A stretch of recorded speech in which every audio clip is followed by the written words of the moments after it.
¿Por qué es tan difícil la interpretación del libro de Apocalipsis? ¿Por qué batallamos tanto para entender su mensaje? Indudablemente que sí podemos afirmar que es un poquito complicado. Mira, tan así que las diferentes versiones de la palabra del Señor, cuando hablan de los otros libros, esta versión, déjame decírtelo así, lo explica de cierta manera. Si hablamos del libro de Gálatas o de Filipenses o de los Proverbios, y esta otra versión lo explica de otra manera, y una tercera versión también lo explica con sus propias palabras, a su manera. Por ahí subí un video acerca de las diferentes revelaciones e interpretaciones bíblicas, y me quedo con la Reina Valera. Creo que hoy por hoy que es la mejor versión y muy confiable y muy apegada a los originales. Pero bueno, ¿qué quiero decir? Que cuando se interpretan los otros libros de la Biblia, cada versión usa sus propios conceptos y sus propias palabras, pero cuando se va a interpretar el libro de Apocalipsis, qué curioso es que todas las versiones, vamos a decir, simplemente lo escriben sin explicarlo de la misma manera. O sea, si usted lee, por ejemplo, la versión de Reina Valera y ve otras versiones, traen Apocalipsis exactamente igual. No se atreven a interpretarlo. Bueno, no se atreven a explicarlo. Sí tiene su grado de dificultad la interpretación del libro de Apocalipsis, por muchas razones. Por la simbología que maneja, por el tipo de eventos que maneja, y también porque muchas de las cosas que aparecen no nos da la palabra del Señor mucha referencia, mucha explicación. No nos da otros versículos que complementen tales enseñanzas. Hay muchos, pero digamos, dice, y la luna se volvió toda como de sangre. Y la luna se volvió toda como de sangre, ¿verdad? Bueno, tenemos ahí esa frase, pero ¿qué más? O sea, sí, entendemos la luna, entendemos lo de la sangre, sí, pero ¿cómo lo aplicamos? Me explico. Exactamente qué nos quiere decir. Y así tenemos muchas otras escrituras, ¿verdad? Tenemos, por ejemplo, la marca, el número de la bestia, ¿verdad? Que dice que es 666 y que es número de hombre. Hasta ahí, 666 y es número de hombre. ¿Pero qué más? No hay otros elementos como para establecer comparativos o explicaciones. No las tenemos. Y así, repito que hay muchísimas. Dice, por ejemplo, que al caballo amarillo se le da autoridad para potestad sobre la cuarta parte de la tierra. A ver, se le da potestad sobre la cuarta parte de la tierra. ¿Y cómo? ¿Y cuándo? ¿Y para qué? ¿Sí? Entonces, así, hay muchas escrituras aquí en el libro de Apocalipsis que están por el mismo estilo. Por eso, a veces, ¿dónde la acomodamos? ¿Dónde acomodamos esta frase? ¿Verdad? Y que el nombre nuevo de mi Dios. A ver, el nombre nuevo de mi Dios. Y no hay otra escritura que nos hable de el nombre nuevo de mi Dios. Entonces, así, ese tipo de expresiones tan sencillas que sí nos dicen mucho, pero para nosotros, para nuestro entender, nos faltan más elementos de análisis, de discernimiento, ¿verdad? Para escudriñarlo bien y entender a plenitud. Pero bueno, Dios lo hizo bien. Así como nos dejó el Apocalipsis, así es su perfecta voluntad, y así nosotros tenemos que, con estos elementos, ¿verdad? Tratar de entender con la ayuda del Espíritu Santo lo que Dios nos quiera revelar. Entonces, quería comentar esto porque pues estamos aquí metidos en este precioso libro. Estábamos viendo los 144,000 sellados, el capítulo 7, ¿verdad? de este libro de Apocalipsis, los 12,000 sellados de cada una de las tribus. Y luego estábamos viendo una gran multitud de ropas blancas que están allí. también glorificando al Señor, ¿verdad? En ese cumplimiento de los tiempos, de darle al Señor toda la bendición, dice aquí, la gloria, la sabiduría, las acciones de gracias, la honra, el poder, la fortaleza, sean de nuestro Dios por los siglos de los siglos. Amén. Ahí nos quedamos, ¿verdad? Y dije sin palabras, ¿verdad? Escenas como estas lo dejan a uno en el lugar que uno debe estar. ¿Cómo? Como un simple mortal, ¿verdad? Y esto es una dimensión totalmente celestial donde nosotros no podemos describirlo a plenitud ni entenderlo siquiera. Pero lo maravilloso es que hay una promesa que estaremos ahí. Aleluya. ¿Por qué? Porque en el versículo 13, capítulo 7, versículo 13, dice: entonces uno de los ancianos habló diciéndome: estos que están vestidos de ropas blancas, ¿quiénes son y de dónde han venido? Yo le dije: Señor, tú lo sabes. Y él me dijo: estos son los que han salido de la gran tribulación y han lavado sus ropas y las han emblanquecido en la sangre del Cordero. Gloria al Señor. Bueno, aquí esta explicación que da uno de los ancianos que están en ese momento allí, dice que son los que han salido de la gran tribulación. Ahora, ya escatológicamente hablando, sabemos que existe un periodo de tribulación y existe un periodo de gran tribulación, ¿verdad? No es lo mismo la tribulación que la gran tribulación. En este caso específico, se revela que son los que escaparon de la gran tribulación y alcanzaron a emblanquecer sus ropas en la sangre del Cordero, o sea, alcanzaron salvación. ¿Qué podemos decir? Que durante la gran tribulación todavía la misericordia de Dios se va a extender y habrá salvación. Por esto están delante del trono de Dios y le sirven día y noche en su templo. Y el que está sentado sobre el trono extenderá su tabernáculo sobre ellos, y ya no tendrán hambre ni sed, y el sol no caerá más sobre ellos, ni calor alguno. Aquí tenemos otra expresión, dice: y el que está sentado en el trono extenderá su tabernáculo sobre ellos. Si quisiéramos entenderlo así de una manera plena, ¿qué significa que el trono, que el que está sentado en el trono, o sea, nuestro Dios, extenderá su tabernáculo sobre ellos? En una revelación inicial inmediata, pues estamos hablando de su salvación inmediatamente, ¿verdad? Estamos hablando de ese don maravilloso que Dios nos concede de poder entrar a su presencia.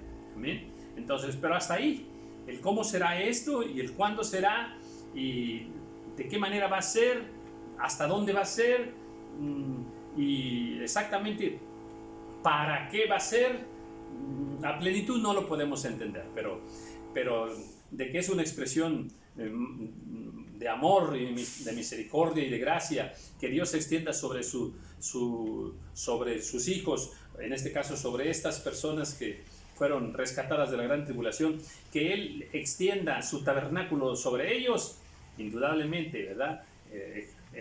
¿Qué es el tabernáculo? Pues donde está la mismísima presencia del Señor. Entonces, pues es la presencia del Señor también cobijando a estas personas que salen de la gran tribulación y alcanzan a lavar sus ropas, a emblanquecerlas. ¿Cómo? Con la sangre del Cordero. Y luego está la promesa: ya no tendrán hambre ni sed, y el sol no caerá más sobre ellos, ni calor alguno, porque el Cordero que está en medio del trono los pastoreará y los guiará a fuentes de agua de vida, y Dios enjugará toda lágrima de los ojos de ellos. Aquí, por ejemplo, a ver, esto de que Dios, el Cordero los va a pastorear ¿dónde? ¿En el cielo? ¿En la tierra? ¿Dónde? Porque se supone que ya no están en la tierra, que ahora están en la presencia del Señor, ¿verdad? Entonces, ¿qué significa que el Cordero que está en medio del trono los pastoreará y los guiará? Pero sí nos aclara dónde. Dice: a fuentes de aguas de vida.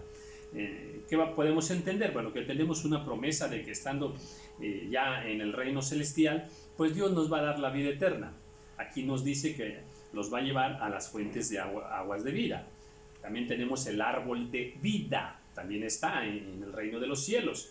Entonces, pero hay una promesa hermosa también, que Dios enjugará toda lágrima de los ojos de ellos.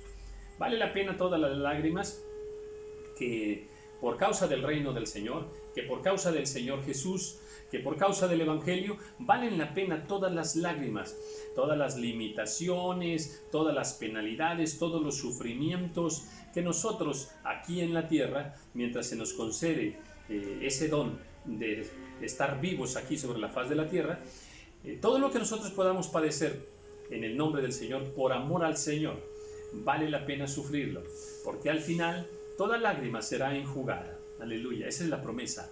Y seremos llevados también a las fuentes de aguas de vida, a tomar de esas aguas. Y si tomamos de esas aguas que el Señor nos va a dar, entonces tendremos vida eterna. El Señor Jesús le dice a la mujer samaritana en el capítulo 4 del libro de San Juan, le dice: mujer, dame de beber. Y entonces ella cree que el Señor se refiere exclusivamente, ¿verdad?, al agua natural en el diálogo que tienen, ¿verdad? Y el Señor le aclara y le dice: yo tengo una agua, que el que beba del agua que yo le daré no volverá a tener sed jamás. Entonces esto se cumple en Jesús mientras estamos sobre la faz de la tierra, pero también cuando tomemos de las fuentes de aguas de vida para vida eterna. Eso será en aquel tiempo, en el cumplimiento de todas las cosas en el reino de los cielos. Capítulo 8. Cuando abrió el séptimo sello, se hizo silencio en el cielo, como por media hora. Esta también es otra escritura muy parca, muy sencilla, ¿verdad? Se hizo silencio. ¿Qué significa? Que se hizo silencio en el cielo. Queda muy abierto, como para muchas explicaciones. Y luego dice, aparte nos dice, como por media hora. Y eso significa, ahí hasta se abren más cosas. Media hora. A ver, entonces, ¿existe el tiempo en el cielo? ¿Se cuenta por horas? Porque aquí dice que se hizo en el cielo silencio como por media hora. Entonces, ¿se contabiliza el tiempo en el cielo? ¿Hora? ¿Minuto? ¿Segundos como lo hacemos nosotros acá sobre la faz de la tierra? Yo pienso que no, ¿verdad? Dios está más allá de la dimensión de la medida del tiempo. Y luego dice aquí, se hizo silencio. ¿Qué significa que se hizo silencio? ¡Wow! No he escuchado yo, en todos mis años de convertido al Señor, una explicación, que digamos, una explicación altamente convincente de acerca de qué significa exactamente ese silencio, ¿verdad? Yo puedo dejarlo en una simple expectativa, ¿verdad? Por lo que viene, por lo que sigue, ¿verdad? Ese silencio, no tengo yo más explicación al respecto, ¿verdad? Imagine usted, silencio en el cielo, o sea, silencio en el cielo. ¿Qué significa también? Que ya no cantaron alabanzas, ¿sí? Porque pues están los ángeles y los querubines y están los serafines y están todos las criaturas celestiales, ¿verdad? Ya no le cantaron al Señor, ya no manifestaron esas glorias y alabanzas al Señor, porque se hizo silencio. Ya no habló Dios, ya no habló el Cordero, se hizo silencio. El hacer silencio, es un momento de expectación, es un momento definitivamente de solemnidad y de gran importancia, absoluta importancia, pero hasta ahí lo dejo yo, no puedo decir más. Se hace gran silencio como por media hora, y lo de la media hora yo no lo sé explicar, no lo entiendo, ¿verdad? Dice, y vi a los 7 ángeles que estaban en pie ante Dios, y se les dieron 7 trompetas. Bueno, ahora nos habla de 7 ángeles que están delante del Señor y se les dan 7 trompetas. ¿Quién les dio las trompetas? No nos lo dice. Simplemente se les dan 7 trompetas. ¿Cómo eran esas trompetas? Tampoco nos lo dice, y a lo mejor no sea tan importante, ¿verdad? Y dice, otro ángel vino entonces y se paró en el altar, con un incensario de oro, y se le dio mucho incienso para añadirlo a las oraciones de los santos sobre el altar de oro que estaba delante del trono. Vemos otro ángel que participa en esta visión, ¿verdad? Y a él se le da mucho incienso, y este incienso se añade a las oraciones de los santos. ¿Por qué? ¿Por qué? ¿Será que aumentará el clamor? ¿Será que las oraciones han sido gratas al Señor y entonces aumenta el olor fragante para con el Señor? ¿Por qué? ¿Por qué se le añade mucho incienso? Como incienso, pues ya sabemos, ¿verdad? El incienso es para ser quemado y ser ofrecido en la presencia del Señor, ¿verdad? En otra escritura, pues nos revela que son las oraciones de los santos. Y el olor del incienso, pues es un olor grato en la presencia del Señor. Entonces, bien, esto es lo que hace este ángel, ¿verdad? Y dice, y de la mano del ángel subió a la presencia de Dios el humo del incienso con las oraciones de los santos. Recuerden que estamos en un altar de oro, ¿verdad? Él trae un incensario de oro. Estamos ante el altar de oro, y aquel incienso es vaciado, y dice, y el ángel, ¿verdad? Tomó el incensario y lo llenó del fuego del altar y lo arrojó a la tierra. Y hubo entonces truenos y voces y relámpagos y un terremoto. Bien, este evento en sí trae más cosas, ¿verdad? Aparece el ángel con un incensario, se le da ese incienso, lo añade a las oraciones de los santos delante del trono de Dios, ¿verdad? Y luego dice que de la mano del ángel subió a la presencia de Dios el humo del incienso con las oraciones de los santos. Bien, pero no queda allí. Dice, y el ángel tomó el incensario, ahora toma el incensario, ahora lo llena del fuego, o sea, en el mismo incensario donde se puso el incienso, ahora lo llena del fuego del altar, y ese fuego lo arrojó a la tierra. Y entonces hubo truenos y voces y relámpagos y un terremoto. Bien, ¿qué significa ese fuego? ¿Será fuego de la ira de Dios? Todo parece indicar que sí, que es un momento, ¿verdad?, ya de juicios de Dios, ¿verdad? Este fuego, ¿de dónde es tomado? Del altar. ¿A dónde es arrojado? A la tierra. ¿Qué pasó en la tierra? Hubo truenos, hubo voces, relámpagos, ¿verdad? Como nos lo dice también en otras escrituras, ¿verdad? Y luego dice, y un terremoto. Bueno, aquí aparece un terremoto. Ahora, este terremoto que aparece aquí en el capítulo 8, versículo 5, no es el mismo terremoto que aparece en el capítulo 6, el versículo 12, cuando dice, miré, y cuando abrió el sexto sello, cuando se abre el sexto sello, dice, y he aquí un gran terremoto, y el sol se puso negro como tela de silicio, y la luna se volvió toda como de sangre. Bien, tenemos un terremoto entonces en el capítulo 6, el versículo 12, cuando se abre el sexto sello. Pues ahora, ¿verdad?, en el séptimo sello, cuando se entregan las trompetas, ¿verdad?, y aparece el ángel con el incensario y arroja el fuego sobre la tierra, pues ahora aquí nos habla de otro terremoto. ¿Será el mismo terremoto? En mi opinión parece que no es así, ¿verdad? Porque habría que ensamblar estos eventos, ¿verdad? Que en una revisión muy sencilla, ¿verdad?, parece ser que no están ensamblados estos eventos. Entonces, yo creo que este es otro terremoto más, ¿verdad? Y los 7 ángeles, dice que tenían las 7 trompetas, se dispusieron a tocarlas. Pues ahora vamos a ver las 7 trompetas. Acabamos de ver los 7 sellos, ¿verdad? Ahora, en el plan de Dios, hay la manifestación de 7 trompetas. Vamos a ver qué significan, qué nos revelan estas 7 trompetas.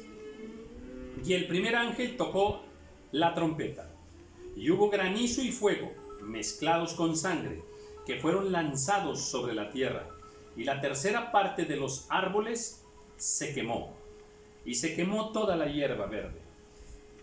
Ay, ay, ay.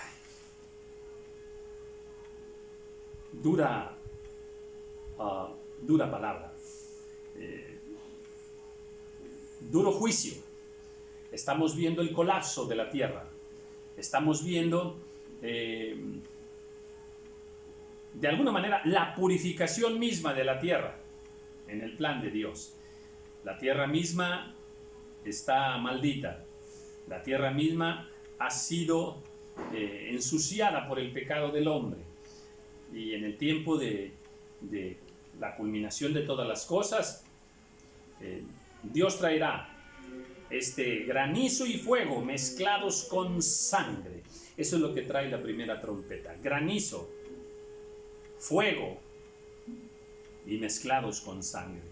Exactamente qué significará ese granizo, ese fuego, no tenemos mucha revelación al respecto, pero por lo que dice que serán lanzados sobre la tierra, y que lo que va a causar, ¿verdad?, que se quema, la tercera parte de los árboles se quema, y se quema toda la hierba verde. Esto nos habla de una catástrofe sobre la naturaleza. Los árboles quemados. O sea, que de cada 3 árboles que haya en la tierra, uno será quemado. De cada 3 árboles que haya sobre la tierra, uno será quemado. Es definitivamente es un colapso sobre la humanidad. Es un colapso sobre la naturaleza misma. ¿Y qué va a pasar con el oxígeno? ¿Y qué va a pasar con el clima de la tierra? ¿Y qué va a pasar con los habitantes de la tierra? ¿Y de qué van a comer ahora los hombres? O sea, definitivamente que esta primera trompeta ya anuncia pues la ira tremenda del Señor, ¿verdad?, producto del pecado del hombre. El segundo ángel tocó la trompeta, y como una gran montaña ardiendo en fuego fue precipitada en el mar, y la tercera parte del mar se convirtió en sangre. Ahora vamos con el mar. Ahora, en el cuando la primera trompeta, que cae ese juicio sobre los árboles y sobre la hierba, ¿verdad? Bíblicamente los árboles también representan a los hombres, y la hierba representa también, ¿verdad?, pues parte de la gloria de los hombres. Entonces, pues es sobre los hombres también. Y en el segundo ángel dice que ahora viene como una montaña ardiendo en fuego y es precipitada en el mar. El mar, bíblicamente, es la humanidad también. Entonces, aquí esta expresión de que es precipitada en el mar es aplicada a la humanidad y también es aplicada al mar mismo. Y la tercera parte del mar se convirtió en sangre. Si lo tomásemos literal, vamos a decirlo así, ¿cómo será aquello de que la tercera parte de los mares del mundo se conviertan en sangre? ¿Y por qué será así? ¿Y qué va a pasar con todos los peces de la tierra? ¿Qué va a pasar con ellos? ¿Qué va a pasar con toda la vida animal? Pues está terminando todo esto, ¿verdad? Pero aplicado también a que el mar es la humanidad, tenemos que la tercera parte del mar se convirtió en sangre, pues estamos entendiendo que morirá la tercera parte de los habitantes de la tierra. Entonces, sí, claro, porque, a ver, sin árboles, con aumento de calor, ¿verdad?, sin ese equilibrio ecológico, sin ese equilibrio de los ecosistemas, sin ese equilibrio climático, ¿verdad?, ¿qué va a pasar con las lluvias? ¿Sí?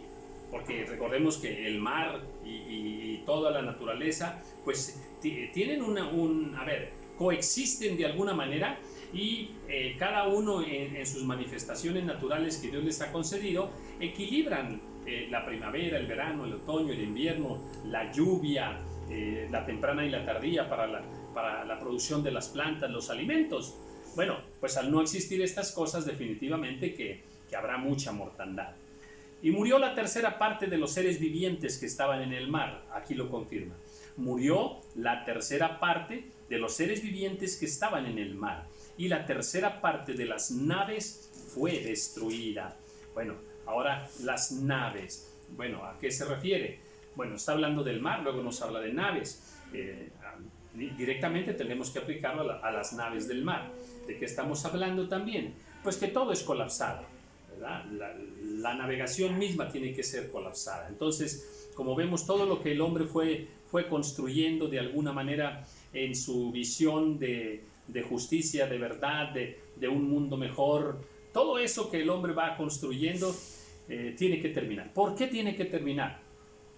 En primer lugar, porque no está de acuerdo a la voluntad del Señor. ¿Por qué tiene que terminar? Porque aún todo el progreso humano, todos los sistemas de satisfacción humana que el hombre construya, si no son basados en Dios, porque el hombre los basa en sí mismo. El hombre a sí mismo se cree el rey de la creación.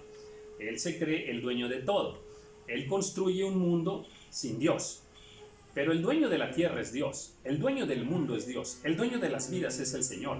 El dueño de toda la naturaleza es el Señor. Entonces, muchas cosas que el hombre ha ido construyendo en su soberbia, en su ignorancia, ignorando también que Satanás existe y que ha guiado al hombre hacia una perversión de vida y hacia una rebeldía contra Dios y hacia establecer principios contrarios a la voluntad del Señor, pues eso tiene que ser destruido.